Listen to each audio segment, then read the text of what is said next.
had in mind. And so, he was doing that. And that's why many of us is staying on leader, because if I had told us that in UK, in America, that those who have gone through the process of leadership training, I was a two-time speaker of the student parliament. I became the head of the parliament. From parliament, I became the head of student union.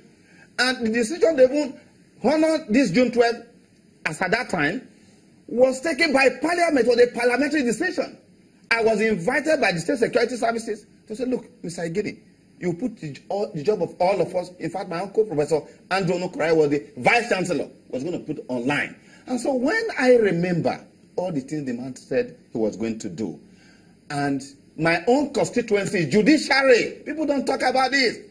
Judiciary, I'm still carrying my placard in my heart against my own constituency, judiciary, because judiciary started the process. Recall, when the ABN started, by Otto Izeribe and Abibola Davis, they were using ABN, the ministry was using the ABN to truncate the election.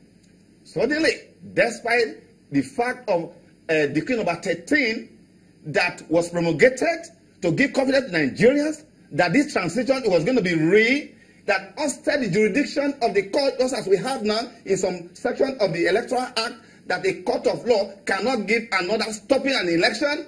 Despite that, in the midnight on June 11, Justice Basi Ikpeme gave a ruling that the election for the second day on June 12 must not go on. And that is why the acknowledgement of Humphrey Nwosu is very instructive. He said, no, this is the law. He met with the AFROC, and the election went on. But here again, how can a judge, judiciary, started the process? Then Aminu Saleh, after 14 states have been announced, a federal high court again gave a ruling to stop the continuous release of the result. Judiciary on the 23rd, when President Babangida was giving the reasons for the annulment. He was referring to judicial anarchy. They want to institute so many cases in court against Abiola, despite the fact that he nominated the nomination process, which was called option A4. Please, it should be corrected.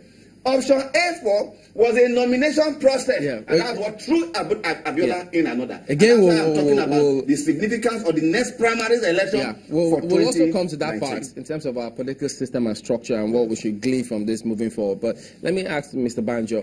I mean, you didn't stop there.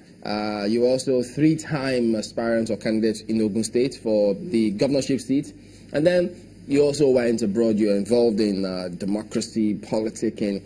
So when you then look back at our own system here, especially having been the roles you played, how close June 12 was to you, are you optimistic or somewhat pessimistic, saying that, look, the democracy, the way it's practiced in America, and what we should have been or where we should have been, are you optimistic or pessimistic that eventually we will actually achieve what we want to achieve? No, I'm not optimistic, and this is why. The rigging of election in Nigeria starts with primary. The delegate system must be completely abrogated.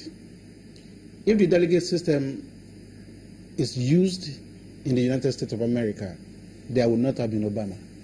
Even Clinton said that Obama was supposed to be in the kitchen cooking for them. But because Obama did not have to go and see some big men, some chairman of the parties, and dose money out, put this delegate in a hotel and make sure they don't see the light of the day until the day of the convention, people decided. So we must institute that. So in other words, all these governors must take the bull by the horn and take a lead and be exemplary in their own state. There is no way I can be a governor in any state. And when we do conduct local government elections, all my party wins all the seats, and I'm clapping for myself when I know it was written, then I'm going to say I'm a good Muslim, I'm a good Christian. No. So therefore, the primary system of election here needs to be changed, where Nigerians actually decide who got a ticket, not delegates. That is one.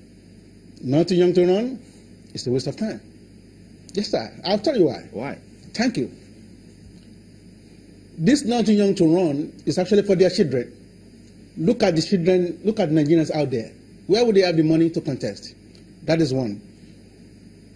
We don't have any institution to hand over to this not too young to run.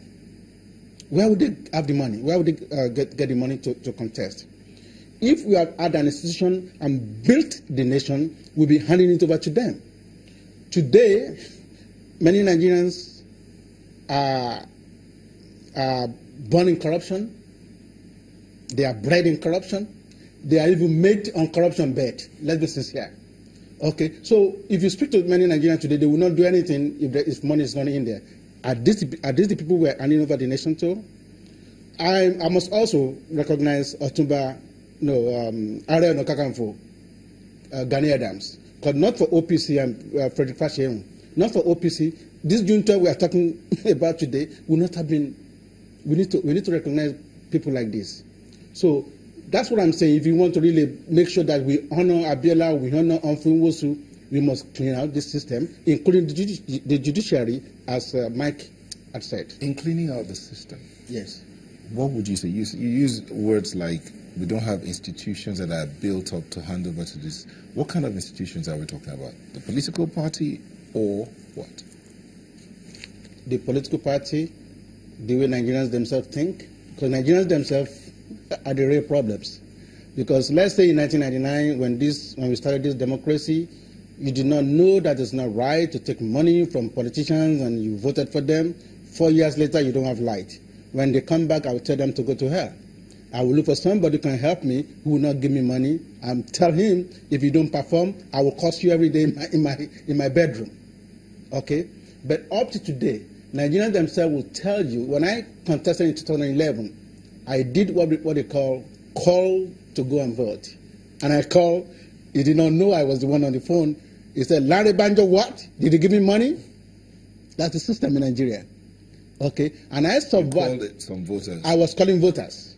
And I called 2 people and I said, can you please go and vote? I did not even say, go and vote for Larry Banjo. I was just saying, can you go and, he said, vote for whom? I said, well, Larry Banjo. Larry Banjo who? Did they give me money? I will vote for the people who give me money. That needs to be corrected. But not with everybody. A few people may have said that to you, but that's not the prevalent thing, is it? Yes, it is. It is prevalent. Well, from your experience? Yes, I tell you, there was a day when Chief Gani Fawemi campaigned in Oyo State. As we arrived in Ibadan, he was giving out our 10-care program, and they were throwing it back. Sheila Aje, is this what we are going to eat? All right, it's still on June. Yeah. Talking about June 12. But let me come to Mr. Igini. You are the electoral umpire now. You're part of the team.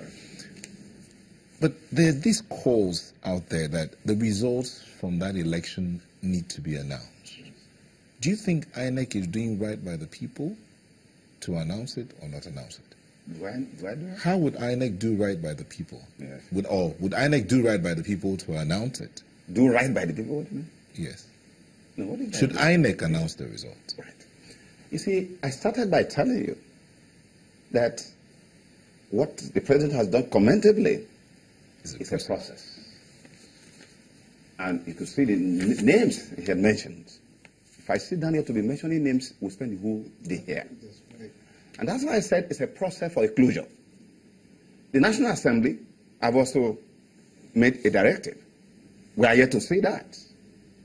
But the point, which is what he has touched on, that is now an agenda for 2019, is that we must repeat, because we need to ask whether in 2019 we are going to be celebrating or we are going to be protesting a free and fair election. That is the real challenge for us, because as I sit here, it's 149 days to the next election. And primary process, section 87 of the Act is clear that you have both direct and indirect primaries. He is asking for direct primaries. Yes. What throughout Abiola, option A4, it would not have been possible. If you recall what happened when Abiola attempted, the first time, how he was schemed out. But when they went for option A4, it was possible. You see, many of the big names, they all fell apart. But Abiola, he's a grassroots person. He has impacted the life of people. And through that process, he became a candidate. So going forward, should we be continuing with the delegate process or the direct primary? Right. In any case, if it's going to be delegate, we'll continue from that when we come back from the break. Provisions right now. All right, we'll continue from that in just a moment. Don't go away.